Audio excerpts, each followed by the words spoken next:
Hi, everybody. Um, this is Chris from Vertical Down Bedsores.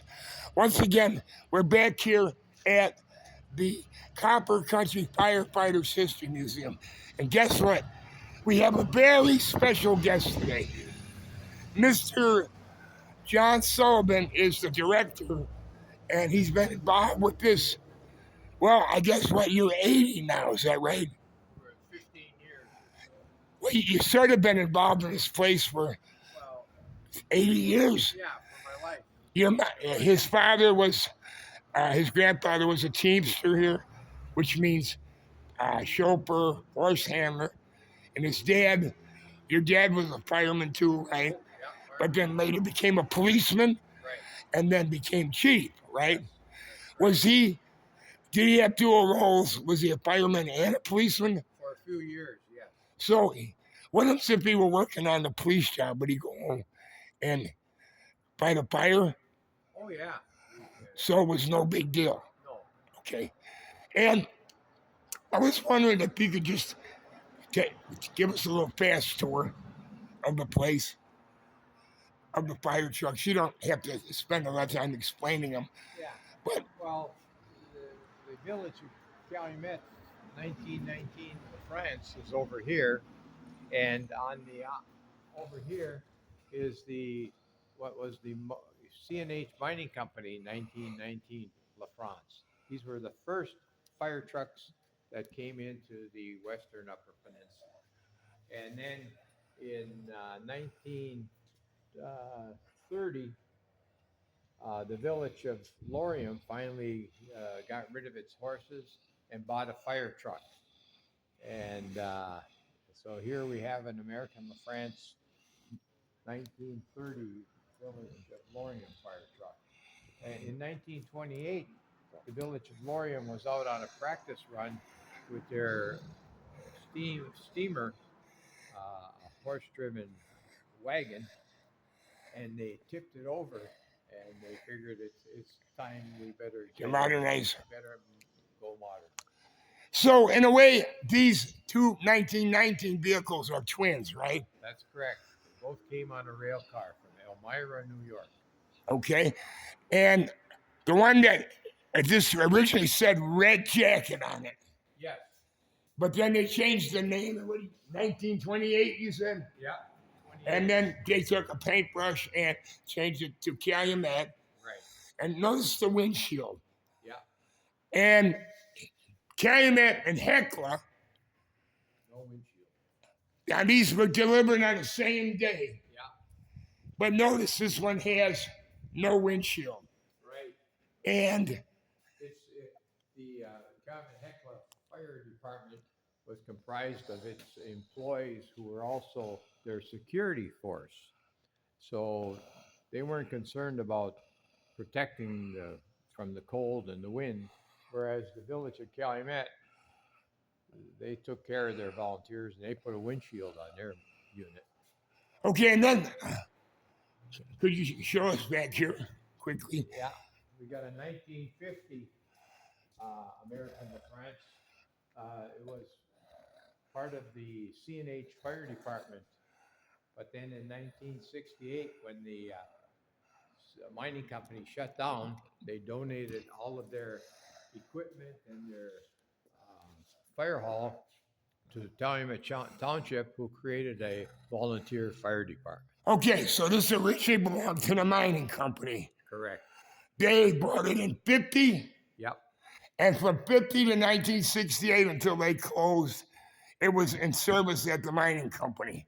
Correct. Did it ever fight any big fires, do you know? Oh, I'm sure. Yeah, there are some big fires in the 50s here. And they had the mining companies in the towns, they had mutual aid agreements, right? Yes. So it was almost as though it was one fire department doing a bad fire. And three local departments. Do you know how long Grandma was in service for? This is Grandma here. Yeah, no, I don't know for sure, but Do you remember this truck as a kid driving around? I remember seeing it in parades. Parades. Yeah. Okay, and Here, It's there's an do old. you remember this when it was came in when you were a kid? No, no, I don't remember that. It was either a hose, probably a hose wagon. Maybe. 1890. Yeah. You weren't around in No, 1890, right? no, Okay. thankfully. And I think we talked about this one.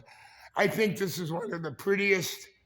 It was made by a company in Hancock called P.H. Exley. And if you look at the trim work on it, they made this locally. And it was basically I would guess, a pumper or not, a fire truck where they would put their extinguishers, They're ladders, ladders and hoses and would guys stay on the on the running the boards. running board. Yeah. Now there was no pumping device on this, right? No. This was just an equipment carrier. So I misspoke. Now I think you said this too when we spoke. This is my favorite item here. Yeah, mine too. And can you tell me a little bit about this?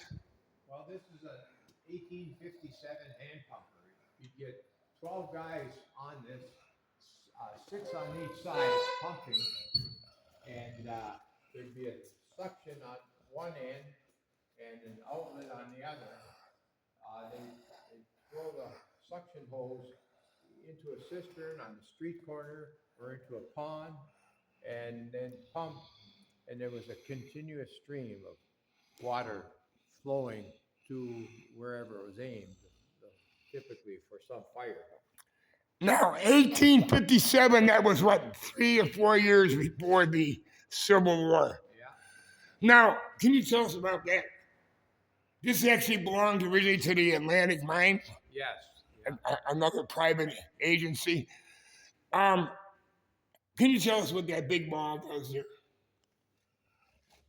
This is a weight, a counterweight, kind of keep it A ballast, like. yeah, balancing from tipping over one way or the other when the guys were working. So this, if you had you had 24 men lifted up and down, there would be a tendency to flip it. Yeah. And this gives us. And you'd have 12 men, not 24. 6 on Each side. Yeah. Okay, thank you. I love when you correct my ignorance. Come on over here now. Sure. I think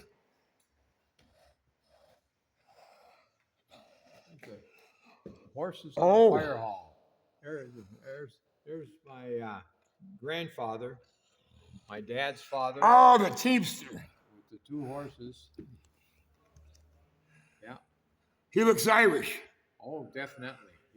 His father came from Ireland, born in 1844 in County Cork, and came over in just at the end of the Civil War, and came to Calumet. Now, do you know what year that was? That would be what, 1860s? Yeah, probably 1865. It was. I've heard the story that everybody had a black ribbon on their arm, probably in mourning for the assassination of President Lincoln. And do you know what year the potato famine was? The Great Potato Famine? Probably in the 40s. 1849. Okay. And that's when you had a great migration to the United States. Yeah. I think, 2 million people died in Ireland. Yeah. And it was almost deliberately connived by Queen Victoria. She refused. They had vast stores of grain. And because the Southern Irish were Catholics and loyal to the Pope, she was the head of the Anglican Church, the Protestant Church, that split in under Henry VIII. She really didn't have much use for Southern Irish Catholic. Actually, to the point of sovereign deliberately starving her subjects. Can you explain this for me over here? Sure. Hand pumper. Yeah, this is an interesting one. Interesting because of why? Wow. The directions say that you put what did it say? A certain amount of caustic bicarbonate soda, and then sulfuric acid, which would build up the pressure. You make a cocktail. Yeah, it'd be really a cocktail and a half. But it would build up the pressure to 150 pounds in these tanks, and therefore they could squirt the water pretty far. Now, does it say what about PSI? 150 PSI. Yeah, Do you know anything about PSI as an engineer? pounds per square inch. But what would 150 be? Would that be like out of your hose at home? No. Typically, water pressure in your home might be 40 to 60 psi. And so you're getting 40 to 60 on the outside the yard. Yeah, And this is what, three, 4 times that. yeah. So you got a pretty good flow. Oh, yes. And that's all because of this cocktail, this chemical reaction. Yeah. Okay. And could you show us are you guys, did you make hearses here? I'm not sure where this hearse was Why made. would you have a hearse in a fire station? Well, this is in memory of the 1913 tragedy where 73 people died at the Italian Hall fire false alarm fire on Christmas Eve, 1913. So this funeral wagon was probably used with many other funeral wagons during that funeral a few days after the tragedy. No, it would use how? Oh, used to haul caskets from the village hall here and from the churches around town out to the cemetery about a mile and a half, about a mile out of town. And as I understand it, they had a regular cortege that started around 5 o'clock in the afternoon on Christmas Eve, where they extricated the bodies. Can you tell us about that? Then they came down a block down, and do you know what they did then? They put the bodies in the town hall. Temporary morgue, right? The temporary morgue. The upstairs of the town hall was a meeting room, and they used that upstairs for a temporary morgue. Why would they do that? Well, you had to put the bodies someplace. And so families could identify them, right? Right. Yeah. So, a lot of pain here, a lot of pain in this town.